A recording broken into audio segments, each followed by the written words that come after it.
Iran, Israel, America యుద్ధ ప్రభావం ప్రపంచ దేశాలను ఎలా వణికిస్తుందో చూస్తున్నాం.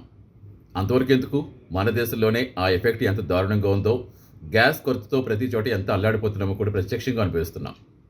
ఇక ముందు నుంచి కూడా యుద్ధంలో కీ రోల్ అంటే హర్ముజ్ జలసంధి. అక్కడ కనుక నౌకలు ఆపేస్తే పరిస్థితి చాలా భయంకరంగా ఉంటుందని ముందు నుంచి ఎక్స్పర్ట్స్ చెప్తూనే ఉన్నారు. ఇప్పుడు అదే కనిపిస్తోంది. ఇప్పటికీ అమెరికా, ఇజ్రాయెల్ ఇతర దేశాలపై నౌకలపై ఆంక్షలు కొనసాగుతున్నాయి. ఇక తాజాగా మన విదేశాంగ మంత్రి జయశంకర్, అక్కడ విదేశాంగ మంత్రి చర్చలు అవి సక్సెస్ కావడంతో భారత్ జెండా ఉన్న నౌకలకు మాత్రం వెసులుబాటు కల్పించారు. సో దీంతో మనకి కాస్త బెటర్ అనుకున్నప్పటికీ ట్రంప్ ఎప్పటికప్పుడు మనకి చెప్పడం మనం చూస్తున్నాం. అనుకున్నంత సమయం పట్టదు, ముందే ముగించేస్తాం యుద్ధం. జలసంధికి సంబంధించి కూడా అంత ఎవరు భయపడాల్సిన పని లేదు, త్వరలోనే తెరుచుకుంటుంది. ఇలా చాలా రోజుకు ఒక కామెంట్ చేస్తూనే ఉన్నారు.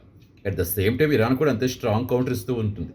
ఎందుకంటే యుద్ధం మీరు స్టార్ట్ చేశారు, ముగింపు మేము చెప్తామంటూ ఇరాన్ చాలా కాన్ఫిడెంట్గా ముందు నుంచి అదే చెప్తోంది. ఇప్పుడు తాజాగా ఇరాన్ సుప్రీం లీడర్ మొస్తఫా ఖమేనీ కూడా చాలా స్ట్రాంగ్ కౌంటర్ ఇచ్చారు.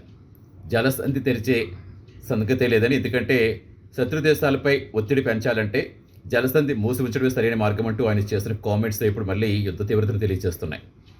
At the same time Gulf దేశాల్లో అమెరికా స్థావరాలు వెంటనే ఇమీడియట్గా మూసేయాలని, లేకపోతే దాడి ఇలాగే కొనసాగిస్తామని, అలాగే గల్ఫ్ దేశాల్లో ఆస్తులపైన అక్కడి జనాలకి ఏమైనా ఎఫెక్ట్ అయితే ఖచ్చితంగా పరిహారం చెల్లిస్తామంటూ కూడా చెప్తోంది. అంటే ఈ మాటలు బట్టి చూస్తే ఇంకా యుద్ధం చాలా రోజులు కంటిన్యూ అవుతుందా అనే భయం కూడా కలుగుతోంది. చూడాలి మరి.